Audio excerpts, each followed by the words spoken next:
야당 단독의 최혜병 특검 법안 처리에 대정부 질문 무산, 여기에 전례를 찾기 힘든 개원식 연기까지 22대 국회가 극한 대립으로 치닫고 있습니다. 이런 가운데 한동훈 후보가 김건희 여사의 문자 메시지를 무시했다는 의혹이 제기돼 정치권이 뜨거운데요. 오늘의 정치온 여상원 변호사 그리고 김상일 정치평론가와 함께 날카롭게 짚어보겠습니다. 어서 오십시오. 안녕하세요. 네, 안녕하세요. 네, 첫 번째 주제와 먼저 보고 오겠습니다. 화면 주시죠.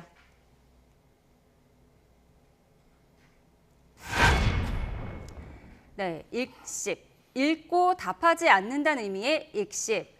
한동훈 후보를 둘러싼 문자 읽심 의혹이 제기됐는데요. 어떤 내용인지 영상으로 먼저 보고 오겠습니다.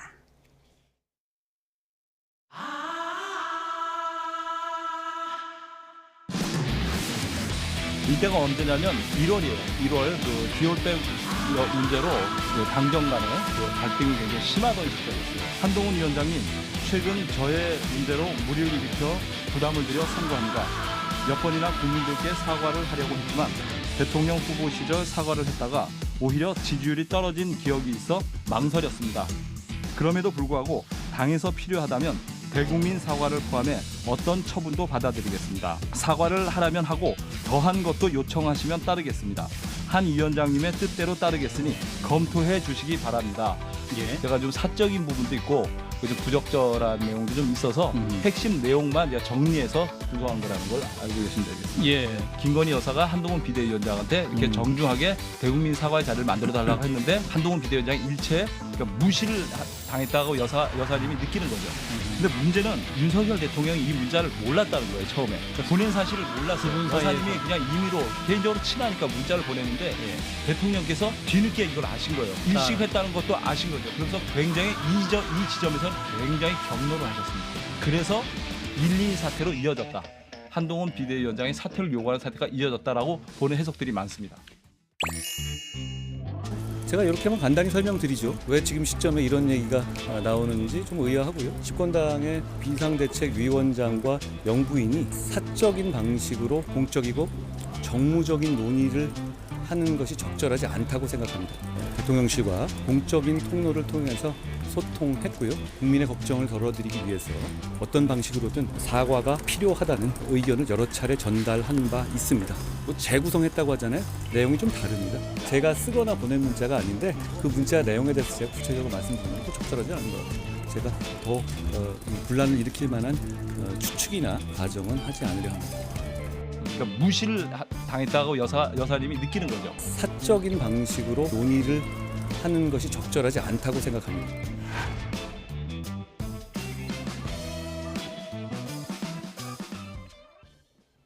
네, 화두가 되고 있는데요. 네. 사실 문자를 읽고 답을 안 하는 것은 네. 답 안 한 것 자체가 메시지가 될 때가 있잖아요. 그렇죠. 네, 근데 저는 한동훈 후보가 얘기하는 지금 왜 이 시기에 라는 시기와 두 번째는 문자의 본질, 이 두 가지를 집중해 봐야 된다고 생각하거든요. 그럼 본질로 들어가면 이런 겁니다. 문자라는 게요, 표현에 따라서도 느낌이 전혀 달라요. 네. 그러니까 편하게 얘기하던 사람이 갑자기 김상일 평론가님 이렇게 얘기하면 이 사람이 화났나? 이런 너무 생각이 들 수도 정색을 있고. 하면요? 그렇죠. 화났나? 이럴 수가 있고요. 거기에다가 하라는 대로 다 할게 이러면은 네 맘대로 다 해봐 이렇게 느껴질 수도 있어요. 협박같이 들릴까요? 그렇죠. 그래서 이 표현과 행간을 정확히 알아야 되는 재구성되지 않은 원문 문자가 필요하고, 그리고 앞뒤에 어떤 문자가 또 있었는지 아니면 대화가 있었는지 이 맥락을 파악할 수 있는 이것이 있어야 본질을 파악할 수 있다. 이게 하나가 있고요. 네. 그러나 이 본질 파악은 지금 다 우리 모두가 다 어려운 겁니다. 근데 시기는 굉장히 의심스러운 거죠. 그리고 이게 두 분이 주고받은 문자인데 한동훈 비대위원장이 이걸 지금 본인이 이거를 유출했을까요? 누가 했을까요? 그래서 이익이 될 만한 게 하나도 없잖아요. 네. 그죠?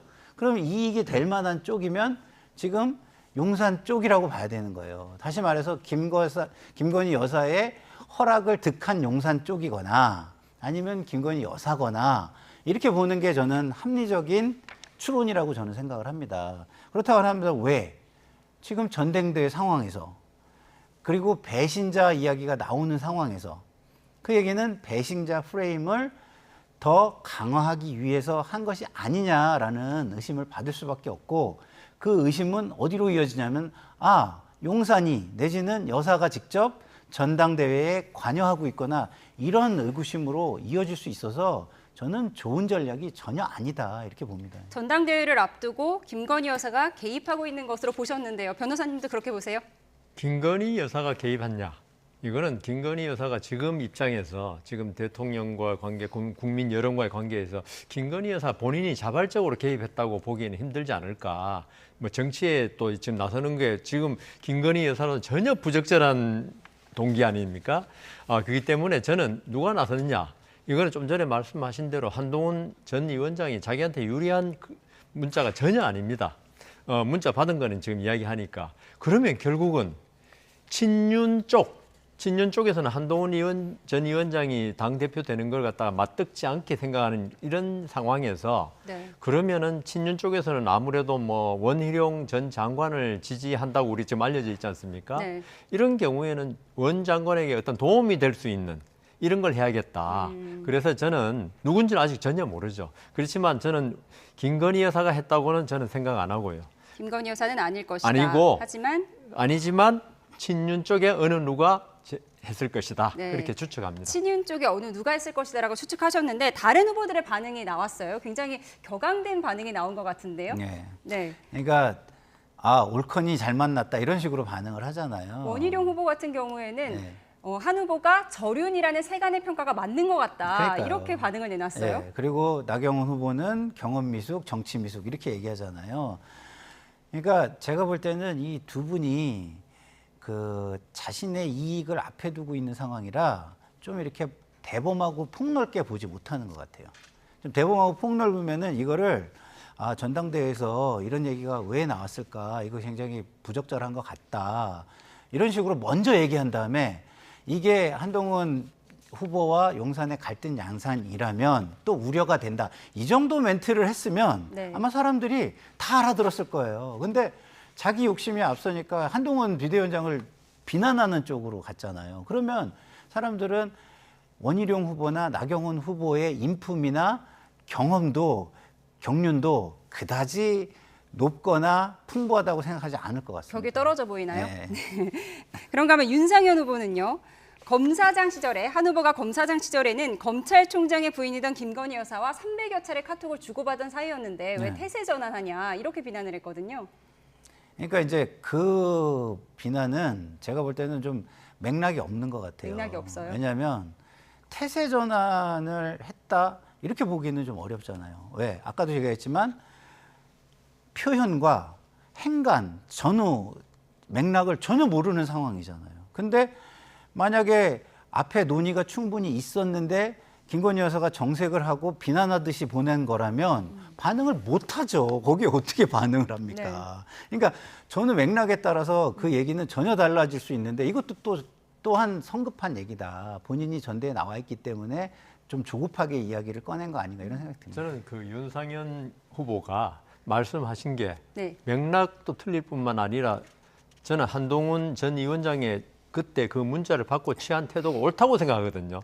대답을 안 하는 게 옳다. 예, 왜냐하면은 검사장 시절에 선배 검사의 부인이고 네. 이러면 카톡 할 수 있죠. 그때는 국정을 맡은 것도 아니고. 그때는 형수님에게 보낼 수는 그렇죠. 있었지만. 그 사적인 관계예요, 그때는. 네. 물론 검사들 부인이라는 입장이 좀 있지만 그래도 사적인 관계인데 지금 그때 이 문자가 주고받을 때는 대통령 부인이고 어떤 그 이런 전당대회라든가 총선에 어떤 나서서는 안 되는 때 아닙니까? 네. 그러니까 한동훈 전 위원장이나 윤석열 대통령 두 분을 보면 저는 항상 느끼는 게 어떤 국민의 뜻이라든가 이런 것보다는 법 절차에 맞느냐를 우선시하는 두 분이 지금 계속 있기 때문에 충돌도 생기고 하는데 한동훈 전 위원장 입장에서는 이거는 대통령실에서 공식적으로 아니면 윤 대통령이 공식적인 입장을 전해받아야지 자기가 무슨 대답을 한다거나 하는 거지 대통령 부인께서 어떤 이런 문자를 보냈다고 한동훈 전 위원장은 그때 공식적인 입장이었습니다. 네. 비대위원장으로서. 거기에 대해서 어떤 공식적인 답을 대통령 부인 김건희 여사한테 하는 건 적절치 저는 않다고 보기 때문에 아까 말한 나경원 의원이 정치 정치 경험이 미숙, 부족하다. 네. 그거는 정치 경험 부족할 수 있지만 원론적으로서는 한동훈 전 위원장의 태도가 저는 맞다고 봅니다. 원론적으로 한동훈 전 위원장의 태도는 옳았다고 말씀하셨어요. 그런데 천하람 개혁신당 원내대표는 네. 아까 평론가님께서 말씀하신 대로 네. 김 여사가 개입했을 것이다. 네. 이런 의혹을 제기를 했거든요. 네, 네. 그럼 이번 화두가 네. 전당대회에 영향을 줄 거라고 보세요? 저는 전당대회에 영향을 줄 수도 있다고 생각을 하는데 요번 한 번 논란된 거 가지고는 그렇게 많이 주지는 않을 것 같아요. 어대한 구도에는 영향이 없을 것이다. 왜냐하면 안 주는 이유는 이런 겁니다. 이 코끼리는 생각하지 마 이런 것처럼 코끼리가 등장을 했는데 코끼리를 막 얘기를 하면 이게 영향을 줄 거예요. 여기서 코끼리는 누구를 말하는 그 거죠? 이 문자 자체에 네. 뭐 대한 거죠. 근데 한동훈 후보의 입장이 추가적으로 분란을 일으킬 만한 거를 저는 지금 하고 싶지 않습니다. 네. 라고 이거를 종결했거든요. 그러면은 다른 후보들이 또 이걸 가지고 계속 공격을 하면은요. 되게 제가 볼 땐 작아 보이거나 음모가 있어 보일 것 같아요. 그래서 추후에 이게 그런 식으로 공격이 들어오면 오히려 역풍이 불 가능성이 있기 때문에 한동훈 비대위원장한테 유리할 거고요. 지금 현 상태에서는 어쨌든 그래도 배신자 프레임이 조금은 강화됐기 때문에 크게 영향은 없지만 한동훈 비대위원장한테 조금 불리할 수는 있다고는 생각합니다. 크게 영향은 없지만 네. 조금 불리할 수 있다라고 해석을 해주셨고요. 여기서 잠깐 오늘 나온 갤럽 여론조사를 보도록 하겠습니다. 그래픽 준비됐으면 보여주시면 좋겠습니다. 네. 네, 먼저 설명을 드리면 차기 대통령 후보 선호도 조사에서 여전히 이재명, 한동훈이 두 사람이 1, 2위를 기록하고 있습니다. 어떻게 보셨어요? 23%와 17%이 격차 줄어들 수 있을까요? 변수가 어떤 게 있을까요? 이전에 했던 여론조사하고 거의 뭐 차이가 없습니다. 지금 이재명 대표로서는 이게 그 전국이 지금 검사 탄핵이라든가 이런 문제로 오히려 질곡에 갇혀 있을 수 있거든요. 그게 국민 여론이 이제 어떻게 변하는지 네. 검사에 대한 탄핵에 이런 문제가 있고요. 한동훈 지금 후보는 아무래도 아직은 그 불확정한 상황입니다. 당 대표 된 것도 아니고 이 때문에 국민들이 어떤 당 대표가 확실히 되고 나면 저 사람이 여권의 선발 주자구나 이런 인식이 있을 때의 여론하고 아직은 불안정하다 이럴 때의 여론이 있는데 결국은 한동훈 위원장이 이번에 전 위원장이 이번 사태 그러니까 좀 전에도 말씀드린 그런 문자 사태라든가 여러 가지 세 명의 협공을 잘 해결하고 그다음 그 국민의힘을 장악한다는 그런 모습을 보이면 아무래도 올라갈 거고요. 네. 그 이재명 대표는 이번에 그 탄핵 사태를 어떤 국민 여론을 갖다 잘 감안해가지고 이렇게 부드럽게 탄핵 사태라고 말씀하시는 건 검사 탄핵 그렇죠. 안에 검사 말씀하시는 탄핵 건가요? 문제죠. 네. 그런 그 어떤 민주당이 독주한다는 그런 이미지를 줄 때 이게 이재명 대표한테는 그렇게 유리한 게 아닌 게 나중에 이재명 대표가 대통령이 되면 지금의 독주 태세를 보면 나중에 더 심한 독주가 되지 않겠냐. 우리 국민들이 항상 선택의 가장 기준이 오만이고 네. 한쪽이 독주하는 걸 이렇게 용납하지 않는 국민성이 있더라고요. 그래서 이재명 대표가 이 검사 탄핵이라든가 이런 방통위 문제라든가 이걸 갖다가 어떻게 그러니까 여당하고 어떤 화합하는 그런 태도를 보이면은 확실히 올라갈 것 같은데 계속 독주하는 모습을 보인다면은 아마 지지율이 그렇게 올라가지는 않을 것 같습니다. 이재명 전 대표의 독주 태세가 결국 네. 여론조사에 영향을 미치지 않을 것이다. 더 나쁠 것이다. 그렇죠. 이재명 전 나쁠 대표에게 것이다. 불리하게 작용할 것이다라고 해석을 해주셨어요. 네. 평론가님 어떻게 보셨어요? 그러니까 말씀하신 대로 이렇게 지지율 추이가 중요한 거거든요. 네. 사실은 추이를 보면은 3월에 7% 차이, 그다음에 4월에 9%, 5월에 6%, 6월에 7%, 다시 6% 이렇게 지금 돼요. 6%포인트 차이. 6% 차이로 돼요. 그러면 이제 이게 오차 범위가 플러스 마이너스 3.1%니까 오차 범위 안으로 들어왔다는 의미는 있을 것 같아요. 네. 그렇지만 뭐 9%에서 6%니까 뭐 대동소이하게 지금 차이가 나기 때문에 큰 어떤 추세의 변화는 없다. 이렇게 보는 게 맞을 것 같고요. 그 얘기는 뭐냐? 양쪽 다 강력한 팬덤 내지는 그 강력한 지지층의 지지를 중심으로 지지가 구성돼 있다. 저는 이렇게 보는 게 맞는 것 같습니다. 그래서 중도층 민심 그리고 약간 비판적 지지층 이런 쪽의 민심이 아직은 드러나지 않는 상황이기 때문에 앞으로도 격차의 추세는 그렇게 크게 달라지지는 않을 수 있다는 생각이 들고 다만 말씀하신 대로 한동훈 후보가 당대표가 돼서 차기 후보의 지위를 굳건히 굳힌다면 네. 다시 말해서 대통령과의 갈등을 잘 해결하는 모습을 보인다면, 다시 말해서 정당의, 국민의힘의, 여당의 어떤 재량의 범위를 대통령으로부터 어느 정도 확보를 한다면 그게 갈등이 아니고 국민들이 볼 때 저 정도면은 그래도 어떤 운신의 폭이 당으로서 좀 가지고 활동을 하네, 저 정도까지 만들었네라고 인정을 받는다면 제가 볼 때는 후보의 위치를 확보할 거고요. 네. 그렇지 않고 대통령과 계속 갈등 양상으로 가서 이거 너무 갈등이 심각한데 이러면은 제가 볼 때는 후보 지위에 오르기조차 힘들 수도 있어요. 결국은 당정 관계를 어떻게 풀어나가느냐가 그렇죠. 핵심이 될 것이다라고 보셨는데요. 그래프를 잠깐만 다시 보여주시면 좋을 것 같은데요. 이런 가운데 조국 전 대표가 5%, 홍준표, 오세훈 두 시장이 나란히 3%를 기록하고 있거든요. 이 홍준표 대구시장, 오세훈 서울시장의 3% 어떻게 보세요? 약진하고 있다고 보세요? 약진에 정체되어 있는 거죠. 정체되어 있는 그리고 건가요? 저분들은 아직 좀 전에 말씀드린 그 이재명 대표와 한동훈 지금 후보가 어떤 대선 선호도에서 앞서 있기 때문에 이분들이 아무래도 상대적으로 저평가되고 있고, 사실 지금 조국 의원 5% 전 팬덤이 아주 강력하거든요. 네. 그러니까 5% 항상 나올 것 같고요. 그다음 나머지 두 분도 지금 결국은 적극 지지층 의 3%이기 때문에 큰 의미는 없다, 그런 생각이 듭니다. 큰 의미는 없다고 말씀해 주셨는데요. 오세훈 서울시장이 다음 주제어의 주인공입니다. 다음 주제어 보여주시죠. 화면 주시죠. 미남. 이렇게 뽑아봤습니다. 얼마 전 홍준표 대구시장이 오세훈 서울시장을 향해서 미남이라고 표현을 했었죠. 오늘 오세훈 시장과 한동훈 후보의 만남이 시선을 모으기도 했는데요. 영상 보고 오겠습니다.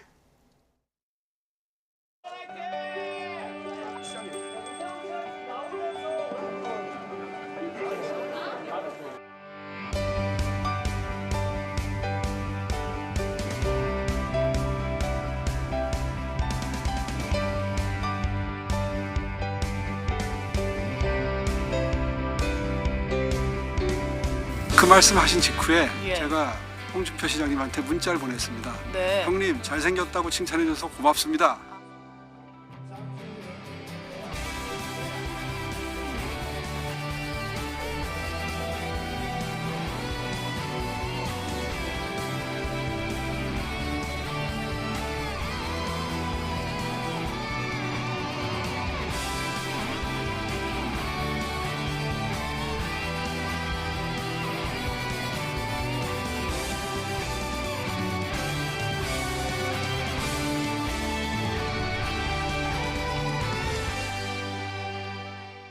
네. 어제 윤 대통령과 당권 주자 3명이 처음으로 한 자리에서 만났는데요. 뭔가 미묘한 기류가 느껴지지 않나요? 네. 네. 한동훈 비대위원장이 굉장히 좀 어색해하는, 좀 경직돼 보이죠? 경직돼 있고, 그 다음에 대통령과 인사를 하고 바로 시선을 다른 데로 돌리는 그런 모습이 포착이 총선 됐잖아요. 뒤에 처음 만나는 거라고 하더라고요. 그렇죠. 그리고 그거와 비교가 되는 인물은 원희룡 후보와 나경원 후보인데, 대통령에게 미소를 보내면서 계속 시선을 고정하면서 따라가잖아요. 네. 이 두 개가 굉장히 저는 비교가 돼서 보였다, 이런 생각이 들고, 지금 이것이 한동훈 후보와 대통령의 관계를 단적으로 보여주는 모습이다, 이런 생각을 했습니다. 네. 진짜 윤심은 그럼 역시 원희룡 후보에게 있다, 이렇게 해석해야 되나요? 대통령이 그렇게 말할 수도 없고 그런 이미지를 줘서도 안 되지만, 이게 사람의 그 뜻이라는 게 꼭 말로 나타나는 게 아니고 표정으로 나타나잖아요. 표정과 그리고- 넥타이 색깔도 맞춘 것 같더라고요. 네. 그런가요? 저기 보면은 윤석열 대통령으로서는 지금 한동훈 지금 후보가 좀 껄끄러운 거는 확실한 사실이죠. 특검법 문제라 최상병 특검법 문제라든가 여기서 마음이 편하지는 않을 겁니다. 아무리 지지하고 반대를 떠나서 그런 상태에서 한동훈 지금 후보도 그런 윤 대통령의 마음을 알고 있지 않겠습니까? 그래서 좀 굳은 표정 이게 나온 것 같고요. 아무래도 윤심이라 그러면 누가 뭐라 그래도 지금 원희룡 후보에게 가 있는 거는 맞겠죠. 네. 근데 우리가 본 화면이 네. 대통령 표정은 못 봤잖아요. 네. 근데 어땠을까요? 상상해 볼까요? 그러니까요. 저희가 그래서 상상을 좀 해보면은 네. 한동훈 비대위원장한테는 그렇게 그 눈을 맞추거나 그렇게 미소를 띄운 모습이 아니었을 것 같아요. 아니었을 것 같아요. 그러니까 한동훈 비대위원장이 만약에 대통령이 눈을 맞히는데 그거를 자기가 먼저 피하기는 쉽지 않거든요. 대통령이 활짝 웃었으면 네. 한 위원장의 표정도 그렇죠. 더 밝았을 것이다. 따라갈 네. 수밖에 없는 상황인데 따라가지 못하고 어색해하면서 피했다는 건 대통령의 표정이 그리 제가 볼 때는 좋지 않았을 것이다라는 저는 생각이 듭니다.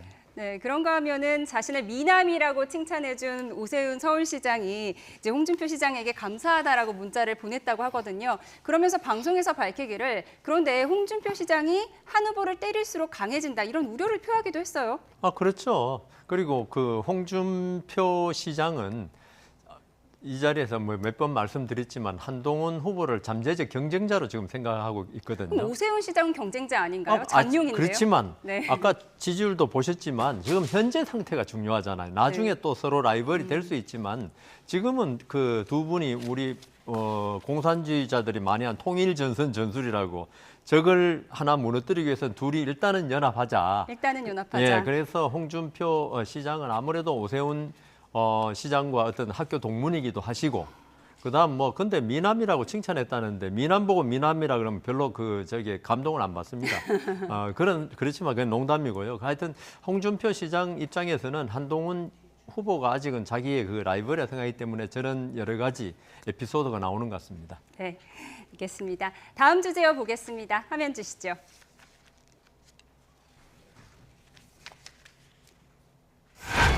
법적 검토. 민주당이 검사 4명에 대한 탄핵안을 발의한 이후에 이원석 검찰총장의 발언도 거세지고 있는데요. 오늘 출근길에서도 작심 비판을 이어가면서 법적 대응 이야기까지 했습니다. 듣고 오겠습니다. 입법권을 남용해서 타인에게 의무 없는 일을 하게 하고 권리를 방해하는 것이기 때문에 법률가로서 직권남용에 해당된다고 봅니다. 또한 허위사실 적시한 명예훼손에도 해당이 되고 징계 처분에 해당된다고 하면 무고에도 해당될 가능성이 있다 하는 그런 법률적인 견해들도 있습니다. 면책특권의 범위를 벗어난 부분이 있다고 한다면 그러한 위법한 부분에 대해서는 법률적으로 검토를 해보도록 하겠습니다. 네. 실무를 담당한 후배 검사들을 건드린 것에 대해서 이원석 검찰총장이 많이 화가 난 것 같은데요. 우선 탄핵 사유부터 좀 살펴봐야 할 것 같아요. 네. 얼마나 사안이 중대하길래 이렇게 탄핵까지 갔는지 한번 살펴주실까요? 지금 박상용 부부장 검사죠. 그 같은 경우에는 이화영 술판 그 진술을 갖다가 대북 송금을 바꾸도록 회유했다는 논란. 그다음 엄희준 검사죠. 여기에 대해서는 한명숙에게 전 총리에 대해서 네. 분리하도록 재소자에게 진술을 갖다가 위증 쪽으로 교사 바꾸도록 논란이요? 교사했다는 논란. 그다음 강백신 검사에 대해서는 위법 압수수색, 그러니까 적정한 절차를 거치지 않았다는 거. 그다음 김영철 검사에 대해서는 장시호 아시죠? 네. 최순실 관계된 거기서 조카지요? 네. 스스로 의임을 여러 차례 회유를 해가지고 그렇게 국정농단 사건을 갖다가 조작했다 이런 건데 사실 이 4개를 이게 사실이라 그러면은 전부 다 이 탄핵 사유로 삼을 수도 있죠. 왜냐하면 이재명 대표의 어떤 대북 송금, 이화영 부지사의 대북 송금 이걸 갖다 검사가 정확하게 수사 안 하고 이렇게 술자리에서 회유하고 했다. 이러면 전부 다 탄핵 사유는 될 수 있어요. 왜냐하면 검사가 자기 직무를 심각하게 위반한 거니까. 우리가 상상을 못하는 거 아닙니까? 네. 예, 되는데 지금 국민의힘이나 이 검사들 본인들 입장에서는 이런 사실이 없다는 게 주장이고 그다음 상당 부분 검사들 주장이 사실임이 이미 다 밝혀졌어요. 그러니까 박상용 검사에 대해서는 그게 이 출정 일지 교도관들의 이에서 전부 다 사실이 달라져 가지고 이화영 변호인들이 또 말을 바꾸고 할 정도로 달라졌고요. 판결문에서도 지적이 됐죠. 예, 됐고요. 네. 그다음 엄희준 검사에 대해서는 문재인 정부 시절에 이걸 조사했는데 무혐의로 전부 다 네. 밝혀졌고, 그다음 강백신 검사에 대해서는 법원 영장 심사 등 통해서 적법성이 전부 확인됐다. 그다음 장시호 문제에 대해서도 장시호와 스스로 네. 이게 내가 거짓말이 허위다 있다라고 이렇게 인터뷰를 밝혔기 했죠. 때문에 예. 했는데 지금 문제는 탄핵이라는 건 있죠. 어떤 징계 중에서 가장 센 징계입니다. 뭐 경징계, 중징계, 이런 거 있듯이 탄핵은 가장 엄중한 사유여야 되는데 이런 사유들이 맞으면 모르겠지만 맞지도 않은 사유를 가지고 우선 탄핵부터 하겠다는 게 공직자에게 가장 큰 형벌인 탄핵을 네. 그래서 이건 좀 문제가 많다고 봅니다. 네, 사안의 중대성은 차치하더라도 팩트 자체가 틀렸다. 그래서 결국 박상용 검사는 이성윤 의원을 고소하기도 했거든요. 네. 이 부분에 대해서 어떻게 보세요? 저는 일단은 제가 민주당이지만 이런 건 하면 안 된다고 봐요. 하면 안 된다고 왜냐하면 공당이잖아요. 공당은 제도예요, 제도. 근대 국가는 모든 걸 제도에 의해서 운영이 되는 겁니다. 그럼 이런 범죄나 사회 갈등이나 이런 거를 최종적으로 심판하라고, 최종적으로 정리하라고 만든 게 사법제도예요. 그러니까 사법에 의해서 최종 정리가 되는 거가 최종입니다. 근데 이거로 최종 정리가 안 되면 어떻게 됩니까? 그러면 그 사회는 만인을 위한 만인의 투쟁 상태로 거의 정글 사회로 돌아가는 거예요. 근데 지금 민주당이 지금 하는 거는 자칫 우리가 보면은 그 히어로 영화 보시죠, 히어로. 네. 히어로 영화 보면은 본인이 모든 걸 판단하고 본인이 응징하고 이런 걸 다 하잖아요. 근데 거기에서 조금 근데 제도를 존중하는 히어로는 경찰한테 범인을 넘기지 본인이 처분하지 않아요. 네. 근데 공당이잖아요. 근데 마치 자경단처럼 이 제도에 의해서 수사한 검사를 공수처나 이런 데 고발하는 게 아니라 본인들이 법을 만들고 해가지고 처벌하는 모든 제도를 만들어서 처벌하겠다?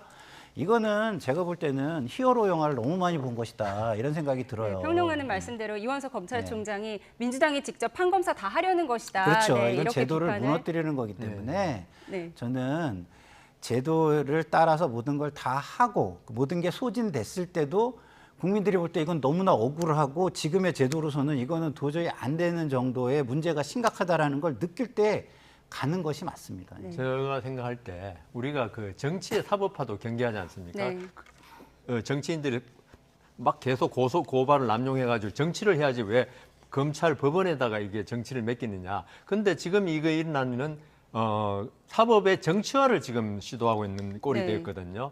그래서 아까 조금 전에 말씀드린 제가 네 분 검사의 어떤 위법 사유, 탄핵 사유를 이야기했는데 이런 게 있으면 우선 법원에서 있죠. 판단을 통해서. 이번에 이화영 그 재판에서도 법원에서 판단을 해줬습니다. 네. 이 술자리 의혹이라든가 그렇기 때문에 진술의 신빙성이 없다. 다 판단해 줬거든요.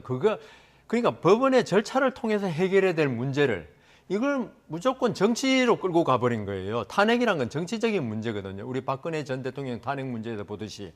그렇기 때문에 이 더불어민주당의 태세는 이 정치의 사법화도 안 되지만 사법의 정치화를 갖다가 시도하는 본인들이 예전에 그 운동권 할 때 우리 검찰이 정치화됐다고 많이 비난을 했습니다. 그런데 이번에는 오히려 검찰을 정치의 판으로 끌고 와버리고 말았어요.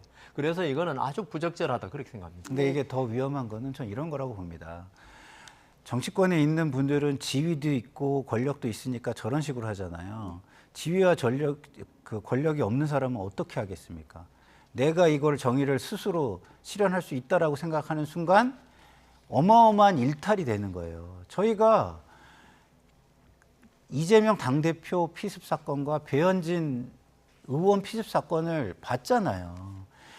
정치권은요, 이런 모습을 보여주면 그 일반 국민들한테는 특히 분노가 좀 있거나 이런 어떤 일반 국민한테는 굉장히 위험한 시그널을 주는 거라는 걸 좀 자각했으면 좋겠다는 네. 생각이 들어요. 검찰 탄핵안에 대해서는 두 분 모두 비판적인 시각을 주셨는데요. 일각에서는 민주당이 지난 2일 발의한 검사 탄핵 소추안 곳곳에 오타가 있다면서 민주당이 탄핵을 가벼이 남발하는 증거라고 지적을 했는데요. 그래픽을 보여주시면 좋을 것 같습니다. 한번 보여주시죠.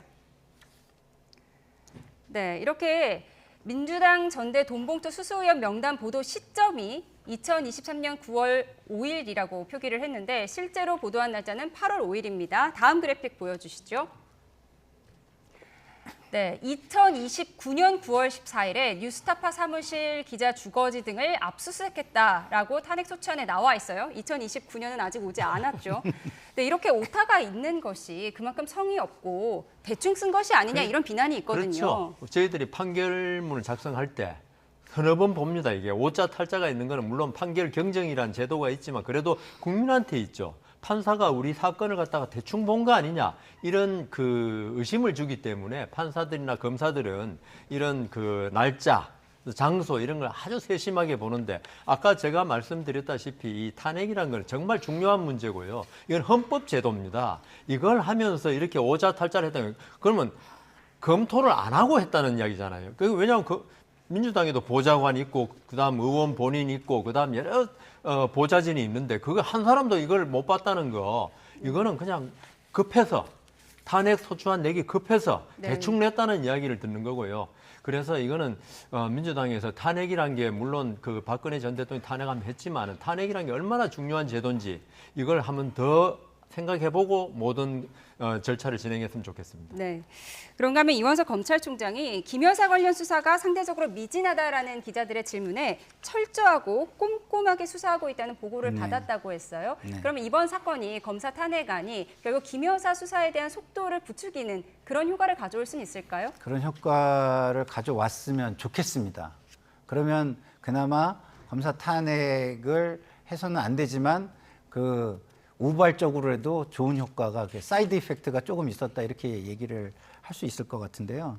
근데 검찰총장의 말만 믿고 국민들이 잘 되고 있구나 이렇게 느끼기는 어려울 거예요. 왜냐하면 검찰도 지금까지 보여준 모습은 저 한마디로 국민의 신뢰를 회복하기에는 내지는 득하기에는 매우 미진하다고 보기 때문에 저 질문을 받은 김에 들어가셔가지고 조금 더 챙겨보시고 조금 더 국민의 신뢰를 얻을 수 있도록 행동을 하셨으면 좋겠다는 바람을 말씀드립니다. 네. 이 주제 여기까지 보고요. 다음 주제요 보겠습니다. 화면 보여주시죠.